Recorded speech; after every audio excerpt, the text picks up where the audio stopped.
Hi, I'm Sam, and this is Beauty Seek. Today, we explore a big question. During a deep plane facelift, how far away from your nerves should your surgeon stay so that you don't experience nerve damage and then facial asymmetry after your surgery? Dr. Marco, when patients experience the results of facial nerve injury due to a facelift, what would they actually notice in the mirror? So this is a very important question, and it depends on which branch or which nerve is affected, right? We have five different branches of the facial nerve arising from in the middle of the parotid area. So it depends on what happened during the surgery. Usually, for example, if it's the temporal branch, the patient will see that they cannot lift the eyebrow, or maybe the wrinkles on that side of the forehead are gone, right? Then, if the zygomatic branch is affected, probably the patient can't close the eye like with adequate strength. If the buccal branch is the one that is affected, they will see some asymmetry when they smile. And if the mandibular branch is the one that is affected, then the marginal mandibular branch, then they can see some weakness on the lower lip and they cannot pull it down. So, in general terms, what they will see is asymmetry and weakness on certain areas of the face. Beauty seekers, after a facelift, your smile may look uneven, your lower lip may feel weak, or your face may not move the same on both sides. This is what facial nerve injury can look like, and it's not just a small risk. Next, Dr. Marco shares a story about a patient who experienced facial weaknesses after surgery. Beauty seekers, remember to save this video so you don't lose it and so you can come back to it before you begin consultations for your deep plane facelift. We're joined today by Dr. Marco Marroquin, a plastic surgeon from Guatemala who trained in general surgery and plastic surgery and received academic honors from Universidad Francisco Marroquin and the University of San Carlos, Guatemala. Welcome, Dr. Marco. Hi, Sam. I'm Dr. Merking. So nice meeting you all. So I'm just telling you a story about we are talking about nerve damage or nerve injury after a facelift, and this is what usually happens. It depends on the type of injury that you may experience, right? There are three types of injuries. The first one is neuropraxy. That means that the nerve is stretched, or maybe the edema or swelling around the nerve is impairing its function. So, what patients may see or feel is some weakness, usually on the lower lip or on the eyebrow. And those are the most common areas affected, right? Now, if the damage to the nerve is deeper, you really damage the actual fiber of the nerve, then you can experience different things. And what happens is that it depends on how soon they improve. If the patient experiences some like tingling or like electric shocks, excessive pain, and the function of the area is not good, but it recovers in the first 3 weeks, that is a neuropraxy, and that usually happens when you stretch the tissues, right? Now, the nerve can be affected by the heat of the cautery as well. Now, if it is only because the cautery was activated near the nerve, it's going to take some time, but it will regain function for sure. Now, if the cautery or the bipolar cautery cut the nerve and cut it, then we are talking about different things. If the sheath of myelin that covers the nerve is intact, then probably it's going to take maybe 6 to 8 weeks, but it will recover eventually, very slowly. Now, if the nerve is completely sectioned, then it won't recover, and probably the patient is going to need another surgery by another expert. Now, this is the bad scenario.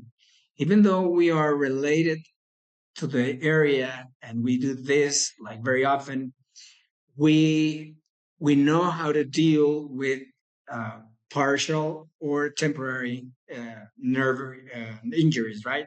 Now, if someone needs to get a facial nerve repair with nerve grafts or something else, Usually, you need to seek someone like expert on microsurgery.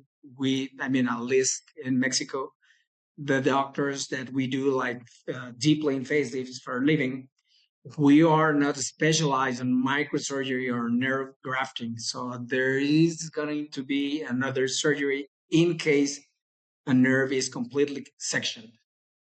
Thank you for that. I think, I had a lower facelift years ago and I still have numbing right here. Is that nerve damage? We need to make a difference between um, sensitive nerves and motor nerves. So the facial nerve is a motor nerve. So the things that you can see when the nerve is affected is you can't move, or you move in a different way the muscles on your face. Now we have sensitive nerves that comes from a different uh, nerve on your face, but usually the one that is more affected is the great auricular nerve that runs on top of the ECM muscle and gives sensitivity to the ear lobe, to the area in front of the ear and the neck. So when you are experiencing numbing over there, probably that nerve gets affected by the cautery, or probably it got cut or something, but that is a sensitive nerve. The other one that is important is the supraorbital nerve, and that is important when you're getting a brow lift. There are patients that get brow lift or frontal incisions on the forehead, then that nerve can get cut and you get numbness on your scalp. So those are the most important ones. Most patients experience, and it's very normal, that you experience numb sensation probably 2 or 3 centimeters in front of every incision, because when we cut the skin and we undermine a piece of it, we are cutting very small branches of sensitive nerves, and then they will reconnect eventually on the healing process, but it's going to take some time. Okay, so it's common to have some numbness. It is. But I never had any asymmetry. But talking about asymmetry, this is very important, and most patients don't realize that we are all very asymmetric, all of us. Usually, very beautiful people are more symmetric than the rest of us. So, but what is important is that after surgery, because patients are looking every single mirror they can, they begin to notice that there is some probably more asymmetries that they thought they had, but that is completely normal. We are very asymmetric. And when patients are like with very, very noticeable asymmetries, then we need to do some fat injections and try to achieve the more symmetry we can. But this is very important. Don't try to achieve it 100% because you won't achieve it. You will be disappointment. It's not going to be possible, but we can get you as symmetric as possible. Great point. I'm glad you clarified that, because yes, I notice a lot of asymmetries in my face. That's probably why I'm not a model. But you use a great phrase called facial harmony. We love that word here at Beauty Seek, those words, because yes, asymmetry or symmetry is probably pretty rare.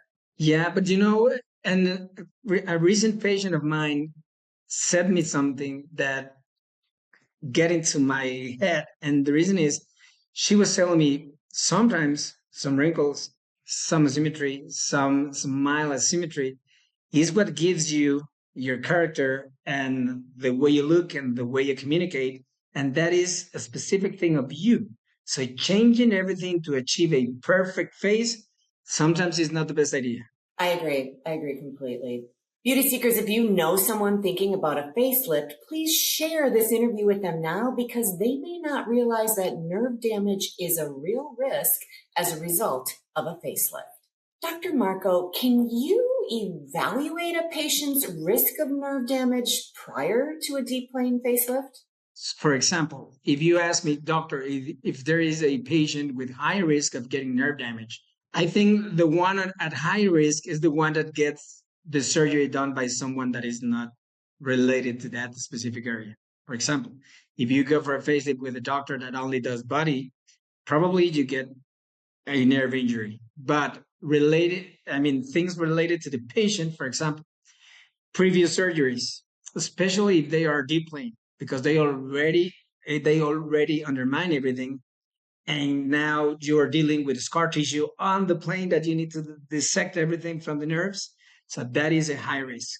If they have previous injury of a nerve, that is high risk. And the reason is probably the nerve didn't heal exactly where it's supposed to be, or you have scar tissue and probably you get another injury because you have something different because of the previous injury, right? Now, patients with facial asymmetries, sometimes the anatomy is not as it should be. But you know what? When you're doing a deep plane facelift, at least the way I do it, we have certain landmarks on the surgery that allow us to know, even though we don't see the nerves, I know I won't hit them because I'm going through a certain plane that I know that the nerves are underneath that plane. Now, that plane is the thickness of that plane can be from 1 to 3 millimeters. So we are actually working right on top of the nerves. But if we keep certain structures to our side, then we can be almost sure that we are not hitting anything. And the last one, and it is very important now, is there is some substances that can get injected into the face. The name is biostimulators. I won't say any brand. But what happens is those medications are good. I'm not saying those are not good, but if they are placed deeper than they should, and the injection of that medication is 1 year, within 1 year of your surgery, probably I will have some trouble trying to see where I'm going through because there is a lot of swelling and a lot of inflammatory tissue around the dissection plane. And that is going to make me having more trouble to identify structures and putting me in risk of hitting a nerve just because I cannot see anything. That is the reason we always advise patients to wait at least 1 year, or if you can, don't get those things injected on your face or get it by someone that really knows how to do it, right? Oh, definitely. Exactly. Okay. So I want to be really clear here. Are we talking about neurotoxins or fillers or all of the above? Threads? What? No, there is no problem with Botox at all. For example, fillers, if you use hyaluronic acid, there are some doctors that they prefer to dissolve it before any surgery is done. There are some more permanent fillers that I don't really like. But these biostimulators are Sculptra or Radies, and those medications last up to a year on your face. And when you are doing the dissection, you can see the substance. You can, if you burn it, it smells like plastic. So it's better if you can wait 1 year. And if you are already in a surgery and you thought that that didn't exist and then you see it in the face, what would you do? I can do two things. I can keep trying and trust my judgment and my anatomy knowledge and try to do as much as I can. But the most important thing is I need to know where to stop. Because if the dissection plane is really, if I cannot tell where I'm going, I need to do a different type of surgery, maybe as mastectomy and just lift something, didn't release the ligaments. So I cannot complete a deep plane, but I can do some facelift, like probably a superficial mass facelift or something like that. But yes, I need to be very careful, and I prefer not to damage anything and have a patient complaining that the facelift didn't last as long as I promised. But the reason was because I couldn't do it, right? So as a patient, it's very important for me to share prior surgeries, prior injuries, prior fillers, so that you are operating with the knowledge you need to make me look beautiful. Yes. And threads as well can make the anatomy a little bit different because they're pulling in everything, right? So all those previous injectables and procedures you have, I need to know them in advance just to have an idea what can I may see when I'm doing the surgery. Okay. Thank you for sharing that. Dr. Marco, what is the difference between temporary facial weakness that improves and a nerve injury that changes someone's face long term? So what dictates what type of injury happened is the time of healing. For example, things that we don't want are weakness that doesn't improve in the first 3 weeks. That is some red flag. Like you need to be aware of what is happening. For example, if it is getting worse, if it's intense pain related to the nerve injury, if you have no movements or at all after 8 weeks, then that probably is a permanent damage or is going to take a long time to heal. Or maybe you need to do something else like a nerve graft or something to improve the mimics and the movements on your face. So some nerve damage can improve, and it seems like it's in rare cases that nerve damage after a facelift can last longer. Yeah, it is very rare. As you said, the risk of a temporary nerve damage is between 2 and 3%. Usually permanent damage should be way less than that. But I know, I mean, there are some cases that happened and they need specific things to be done to improve it. It exists. My friends, I've never experienced it with any of my community, but it exists and it's good to know. So when patients are consulting with surgeons to see who's a great fit for them for a deep plane, what questions should they ask their surgeons to make sure they're at a lower risk for nerve damage? I mean, for example, the past medical history is very good. It's a must. You need to disclose all your facial procedures so I can know where are we going into. But for example, and this is something that it is my opinion, I thought in the past that very thin skin patients were like in high risk of getting injured. And this mass system, this mass layer, usually is a little bit thinner. And because we need to detach it from the layer, from the deep fascia where the nerves run on top of it, of course, if your mass system is very, very thin and your skin is very, very thin, as a surgeon, you need to be more careful because you're like dealing with very, very millimetric layers that you need to detach. So thin patients, in my opinion, has a little bit more risk of having a nerve damage. Another important thing is the amount of dissection that the surgeon is capable or they want to do, because in my opinion, if you release some ligaments, some of them, the zygomatic one, the mandibular one, and the attachments that you have from the parotid and the masseter muscles to the platysma, that is enough. You don't need to go all the way here. And the farther to the front of the face that you go, the less clear the anatomy is. So you need to be very careful. There is a lot of branches on the deeper structures that you need to preserve. Now, the good news is that because there is a lot of interconnections between them, usually the zygomatic and the buccal branches are not affected because they have a lot of interconnections on between them. The temporal branch, you can mark it on the skin. There is a line. The name is the Pitangi line, so you know where it goes, and you know that the mandibular branch runs on top of the masseter muscle, and you can see it. That is the one that actually you can see it when you are undermining the deep plane. So it's not that the patient can ask something that doctor tell me if I'm a candidate or not, if I'm in risk. Of course, as I told you before, if the patient got surgery before a deep plane, of course you will have scar tissue. I've done some revisions and some secondary deep plane surgeries, and it's not that complicated, but it's a little bit more complicated. You have different tissues. The scar tissue is a little bit stronger, and you need to be very careful where are you diving into. Thank you. And thank you for pointing to your face. I love learning about the anatomy. So you mentioned thin skin, and I think I have thinner skin. And does skin get thinner as we age, and are older patients more at risk? Yeah, probably I didn't complete the sentence. It's thin skin and thin volume on your face. I went to a conference, a prominent surgeon from the US were giving a lecture about the volume of I mean, like the tissue volume of the face won't change. It sags a lot, right?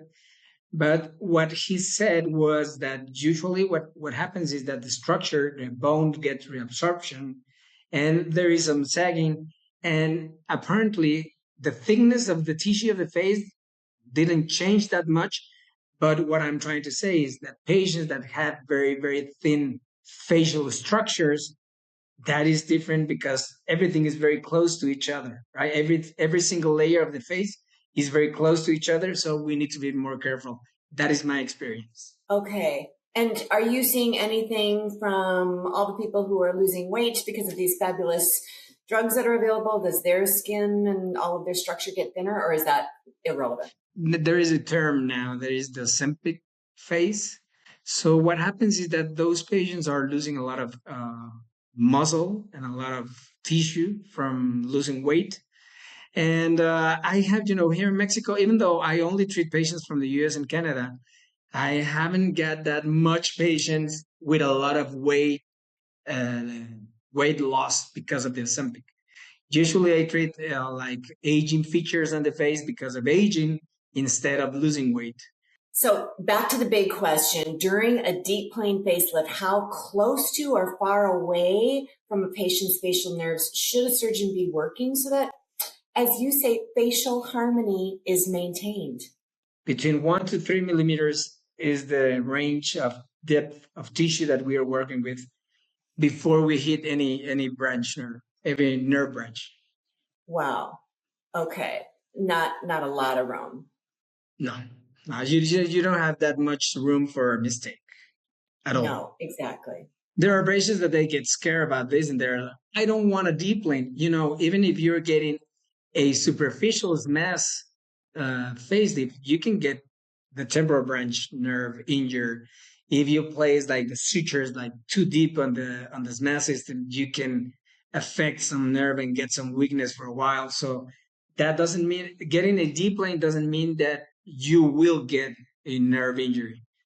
The thing is, you need to find the right doctor and the right surgery for you.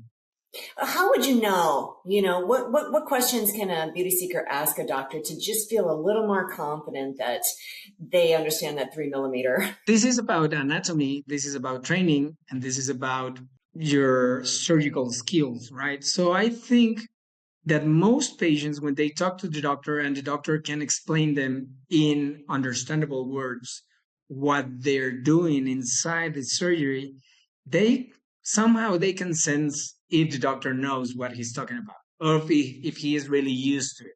For example, if someone comes to me and asks me about details about I don't know, buttocks implants, maybe I can know the thing. I know the technique, but I haven't done it in 15 years. I don't know. So the patient will sense that that is not my area of expertise, right? And another important thing is you can ask. I think most surgeons can answer you without any problem. How many facelifts do the doctor do a week, a month? I don't know. Just to know how the experience of this doctor is. I'm going to tell you a story, a very short story. For example, last year my last facelift was December, I don't know, the 30th, I think. I went on vacation, and then my first facelift again was January the 11th, something like that.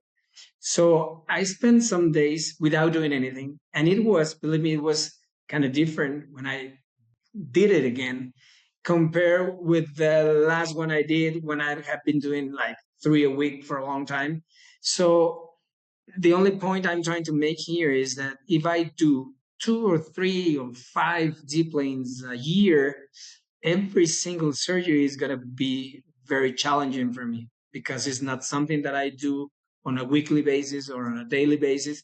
So I think that if your doctor does this like regularly, you should get a good result, or at least should get like with no complications, like a nerve injury. Okay.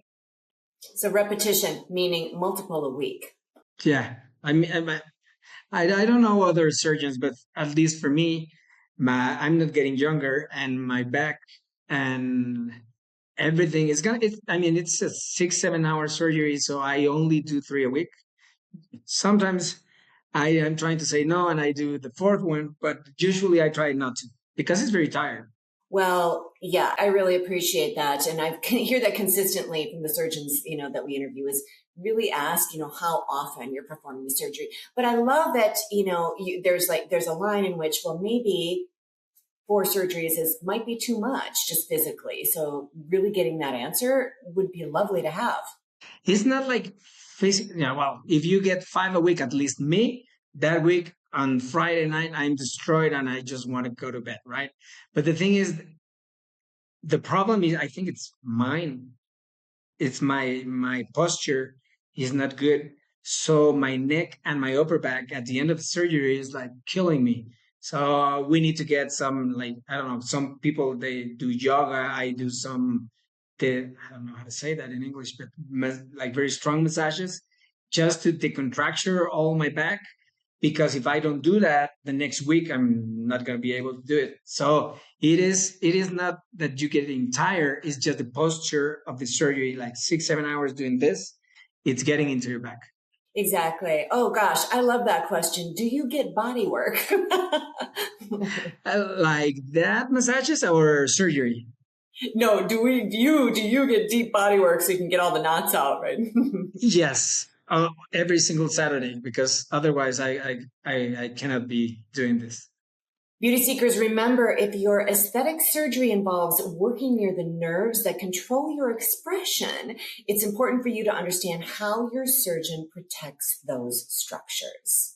Dr. Marco, thank you for helping beauty seekers understand how it's possible to protect facial nerves during a deep plane facelift.